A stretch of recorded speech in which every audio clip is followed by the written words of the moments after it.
Looking for an easy way to find values in Excel? Let me show you how XLOOKUP works. It's super simple and very powerful. So here we have product ID, product name, category and price. Now in other table, if I want product ID and price for that particular product, how I can find it? I can simply use XLOOKUP. To use XLOOKUP, we will write equal to XLOOKUP, and firstly we will give our lookup value. Lookup value is the value which we are searching, like in this case this product ID, comma. Nextly we will give lookup array. Lookup array is the column where you want to find the value, like in this case this product ID column.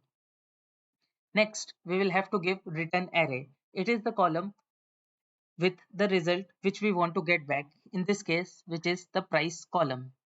Now, if I close the parenthesis and press enter, I will get the price associated with product ID 1. If I drag this formula till the end, I will get the prices for each and every column.